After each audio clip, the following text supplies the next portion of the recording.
तो जैसा कि आपने बोला जन्नत कि आपके 494 आउट ऑफ 500 मार्क्स आए थे, तो आपके क्या 12th क्लास में सब्जेक्ट्स रहे थे और क्या स्कोर आपके सब्जेक्ट वाइज रहे थे? मैं मेन चीजें ही पढ़ती थी लास्ट के दिनों में। मैंने प्रीवियस ईयर पेपर्स देखे थे, तो मैं देखती थी कि ज्यादा फ्रीक्वेंटली आस्क्ड क्वेश्चंस कौन से हैं, तो उनकी प्रैक्टिस करती थी।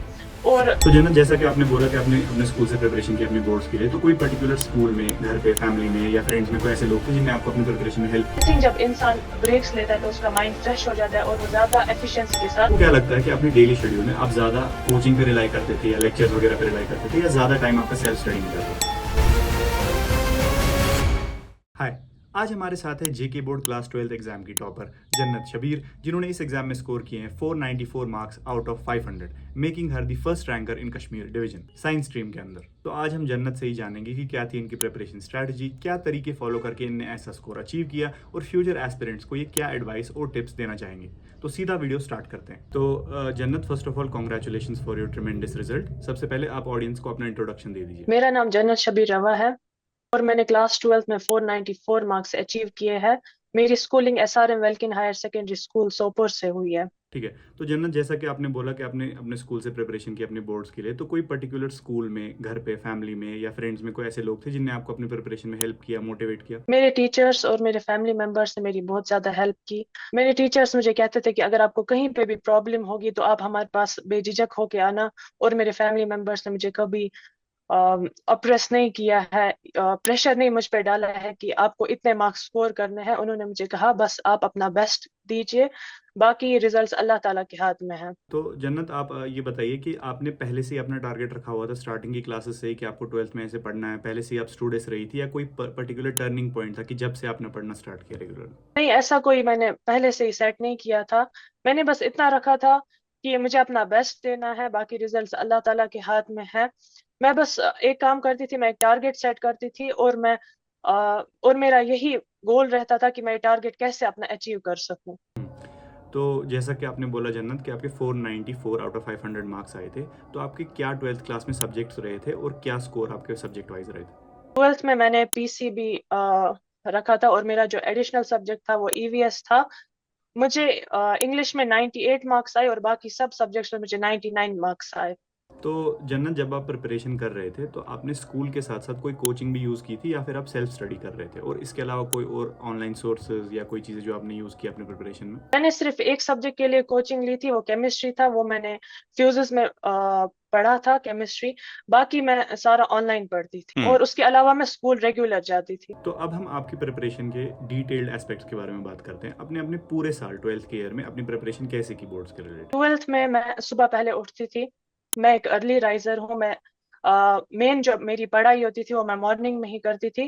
फिर उसके बाद मैं स्कूल जाती थी। स्कूल से जब मैं वापस आती थी फिर और 2-3 घंटा पढ़ती थी। बस इतना ही मेरा रहता था। तो आपने अपने पूरे साल में अपना सिलेबस और अपना शेड्यूल कैसे प्लान किया कि आपको बोर्ड एग्जाम्स के लिए कब से कितना सिलेबस कंप्लीट करना है, कब से आप एग्जाम ओरिएंटेड स्टडी करेंगे, और लास्ट के टाइम कैसे आपने फिर वो सब कवर अप किया, रिविजन्स वो सब? स्टार्टिंग में बस मेरा यही एक मोटिव था कि मेरा कंसेप्ट क्लियर रहना चाहिए और मैं रोज रोज पढ़ती थी। उससे मुझे फिर रिवाइज करने में ज्यादा दिक्कत नहीं आई लास्ट पे।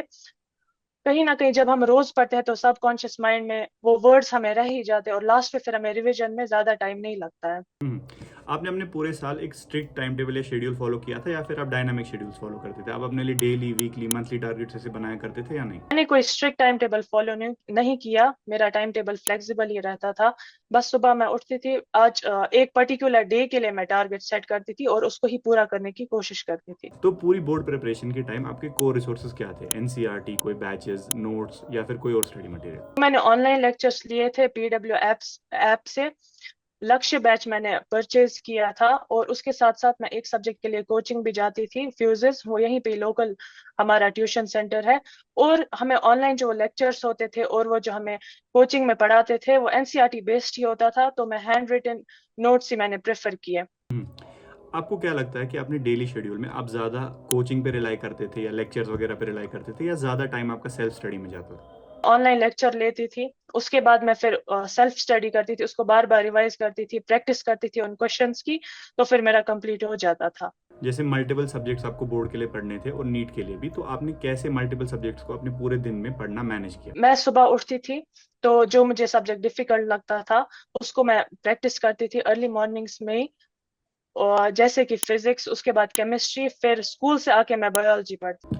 जब बोर्ड के एग्जाम में एक महीने का टाइम बचा हुआ था तो लास्ट मंथ में आपने अपनी स्ट्रेटजी को कैसे चेंज किया? जैसा कि मैंने कहा, मैं revision on a regular basis करती थी, तो लास्ट के मंथ में मुझे ज्यादा मेहनत नहीं करनी पड़ी। उससे मेरी बहुत ज्यादा हेल्प हुई थी, जो मैं साल भर पढ़ती थी। पेपर आने से बिल्कुल पहले सारी चीजें रिवाइज आप कैसे कर पाते? मैं मेन मेन चीजें ही पढ़ती थी लास्ट के दिनों में। मैंने प्रीवियस ईयर पेपर्स देखे थे, तो मैं देखती थी कि ज्यादा फ्रीक्वेंटली आस्क्ड क्वेश्चंस कौन से हैं, तो उनकी प्रैक्टिस करती थी। और जो मैक्सिमम जहाँ से क्वेश्चंस आते थे, वही वाले टॉपिक्स बहुत अच्छे से पढ़ती थी और उनकी प्रैक्टिस भी करती थी। अब हम आपके पेपर की एग्जैक्ट स्ट्रैटेजी के बारे में बात करते हैं। पेपर देने से बिल्कुल पहले आपका क्या अप्रोच रहता था और पेपर की स्ट्रैटेजी आप क्या फॉलो करते? सबसे पहले तो एग्जाम एंजाइटी तो सबको ही होती है, ये नॉर्मल सी चीज है।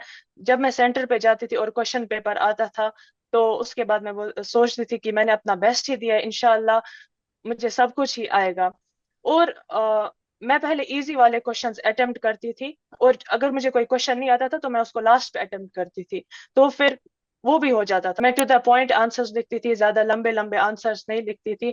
और जो इम्पोर्टेंट लाइंस होती थी उनको मैं अंडरलाइन करती थी, ताकि जो एग्जामिनर हो जब वो चेक करे तो उसकी मेन नजर इन्हीं पॉइंट्स पे पड़े, और उसको लगे कि बच्चे को पूरा कॉन्सेप्ट आता है और वो बराबर मार्क्स दे। आप अपने सारे पेपर्स कोई फिक्स्ड ऑर्डर में अटेम्प्ट करते थे, जैसे पहले ऑब्जेक्टिव्स या फिर लॉन्ग टाइप, या फिर जैसा पेपर का ऑर्डर होता था सिंपल ऑर्डर में ही फॉलो? जैसा पेपर को ऑर्डर होता था, मैं बिल्कुल वैसे ही अटेम्प्ट करती थी। पूरे पेपर में टाइम मैनेजमेंट आप कैसे करते थे? आपने पहले से फिक्स टाइम हर क्वेश्चन के लिए शेड्यूल डिसाइड किया होता था कि पेपर में मुझे ऐसे करना है, या फिर जिस हिसाब से आपको जितना टाइम लगे वो बाद में पेपर में जाकर मैनेज करते थे? सबसे जो बेस्ट चीज मैं करती थी, जो मुझे क्वेश्चंस इजी लगते थे, जिनमें मैं फुल कॉन्फिडेंट होती थी, पहले मैं वही वाले क्वेश्चंस करती थी, उन्हें मुझे कम टाइम लगता था करने में। तो जब मैं इजी क्वेश्चंस अटेम्प्ट करती थी, मैं मोटिवेटेड भी रहती थी, मुझे कंफर्ट भी रहता था कि मुझे कुछ ना कुछ तो आता ही है। और उसके बाद मैं रिलैक्स हो जाती थी, और फिर वो लॉन्ग आंसर भी जो और जो टफ क्वेश्चंस भी होते थे, वो भी हो ही जाते थे। अब फ्यूचर एस्पिरेंट्स की अगर हम बात करें तो आपको क्या लगता है कि कॉमन मिस्टेक्स है जो अक्सर बोर्ड एस्पिरेंट्स अपनी प्रिपरेशन में करते हैं? मिस्टेक्स जो बोर्ड एस्पिरेंट्स अपनी प्रिपरेशन में करते हैं, वो ये है कि वो लास्ट के ही दिनों पढ़ते हैं, पूरे साल भर किताबें ऑलमोस्ट वो नहीं खोलते हैं। और वो प्रॉपरली टाइम मैनेज नहीं करते हैं, सोशल मीडिया के साथ ज्यादा टाइम स्पेंड करते हैं, और अपनी मेंटल हेल्थ और फिजिकल हेल्थ का ध्यान बिल्कुल भी नहीं रखते हैं। ओके, तो जो आगे के एस्पिरेंट्स हैं आपको क्या लगता है कि उनके लिए सिंगल बेस्ट गोल्डन एडवाइस क्या होगी अगर वो चाहते हैं कि वो बोर्ड एग्जाम्स में टॉप करें? अपने आप पे यकीन रखना चाहिए, अल्लाह ताला पे यकीन रखना चाहिए, दूसरों के साथ खुद को कंपेयर नहीं करना चाहिए, और हर दिन ऐसे स्टेप्स लेने चाहिए कि वो खुद को अपने आप को इम्प्रूव कर सके। इस पूरी प्रिपरेशन में आपके अकॉर्डिंग ब्रेक्स लेने की क्या इंपॉर्टेंस आई थिंक जब इंसान ब्रेक्स लेता है तो उसका माइंड फ्रेश हो जाता है, और वो ज्यादा एफिशिएंसी के साथ आंसर्स याद कर पाता है, कॉन्सेप्ट समझ पाता है। है? आपके हिसाब से कंसिस्टेंसी, हार्ड वर्क या स्मार्ट वर्क, इसमें से क्या सबसे ज्यादा इंपॉर्टेंट है बोर्ड एग्जाम्स में एक्सेल करने के आई लिए? थिंक जो ये तीनों टर्म्स है, ये इंटर रिलेटेड है आपस में। अगर हम देखें तो क्लास 12 की स्टार्टिंग में हार्ड वर्क करना पड़ता है, कंसिस्टेंटली हार्ड वर्क करना पड़ता है, ताकि हम कंसेप्ट को ग्रैस्प कर सके। और जब लास्ट के कुछ मंथ्स आते हैं तो हमें स्मार्ट वर्क करना पड़ता है। जो ये स्मार्ट वर्क होता है, ये उस हार्ड वर्क की एफिशिएंसी को बढ़ाता है। हमें लास्ट पे इंपॉर्टेंट चीजें पढ़नी चाहिए, वो वाली चीजें जिनसे ज्यादा क्वेश्चंस आए हैं, वो हमें पढ़ना चाहिए। तो पर्सनली आपको क्या लगता है कि आपकी हाई इंटेलिजेंस ने आपको ज़्यादा हेल्प किया या आपकी हार्ड वर्क करने की कैपेबिलिटी ने आपको help? I think hard work. जो स्टूडेंट्स प्रिपरेशन में अक्सर एवरेज रहते हैं या most of the time demotivated feel करते हैं, उनको आप क्या एडवाइस देना चाहेंगे? उन्हें मैं ये कहना चाहूंगी, इन्ना माल उसरी उसरा, बेशक हर मुश्किल के साथ आसानी है। वो हार्ड वर्क करते रहे, डिमोटिवेट ना हो, अल्लाह पे भरोसा रखे, वो किसी की मेहनत जाया नहीं होने देते। काफ़ी अच्छे नोट पे ये वाला राउंड जन्नत ने एंड किया है। इसके बाद हम एक रैपिड फायर राउंड करते हैं जहां पर जन्नत आंसर करेगी क्वेश्चंस इन वन सेंटेंस और less. First thing you did after your results? मैं बहुत ज्यादा खुश थी, उसके बाद अनलिमिटेड इंटरव्यूज हो रहे थे मेरे। Your most annoying exam habit? ज्यादा टाइम मैं किताबों पे नहीं बैठ पाती थी। Favourite subject? My favourite subject is biology. Least favourite subject? English. One teacher you will never forget? ऐसे तो बहुत सारे टीचर्स हैं, लेकिन कोई एक टीचर, ये मेरे लिए बताना मुश्किल है। ठीक है। Would you prefer studying alone या फिर group study? Studying alone. If you are not studying then what are you most probably doing? Playing badminton, drawing, या फिर रेस्ट करना, सोना। Your favourite motivational quote? वमन यतवक्कल अलल्लाह फहुव हस्बुह, जो अल्लाह ताला पे भरोसा रखता है तो अल्लाह ताला उनके लिए काफी है। Your motto in life? My motto in life is to become a successful person. Truth और मिथ वाला राउंड, इसमें मैं आपको कुछ स्टेटमेंट्स बताऊंगा और आपको बताना है कि वो सच है या फिर मिथ है, ठीक है? Toppers mostly study 14 to 16 hours a day. Myth. You need coaching to top boards. Coaching चाहिए कंसेप्ट क्लियर करने के लिए, लेकिन उतना ज्यादा भी नहीं।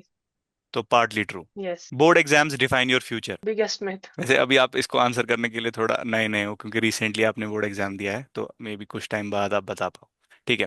Toppers never use social media. Myth. आप सोशल मीडिया यूज करते थे? मैं यूट्यूब चलाती थी और व्हाट्सएप भी तो था। Solving past year papers for boards is game changing. True. तो जन्नत, आपसे हम आपके फ्यूचर प्लान्स के बारे में पूछते हैं कि आपने क्या सोचा है, आगे क्या परस्यू करना चाहते हैं आप? मैं चाहती हूँ कि मैं या तो डॉक्टर बनूं या फिर स्कॉलर बनूं। अब जितने भी स्टूडेंट्स आपको देख रहे हैं, आप उनको क्या कंक्लूडिंग मैसेज देना चाहते हैं जिससे आप इस वीडियो को एंड करना चाहेंगे? उन्हें मैं यही कहना चाहती हूँ कि अपने पे भरोसा रखे, अल्लाह पे भरोसा रखे, हार्ड वर्क करे, कंसिस्टेंट रहे, सेल्फ डिसिप्लिन रहे और दूसरों के साथ अपने आप को कंपेयर ना करें। वैल्यूएबल लाइन सेड बाय जन्नत। Thank you very much for giving us your time. Hope कि स्टूडेंट्स को आपकी एडवाइस से काफी ज्यादा हेल्प मिले। Thank you. Thank you.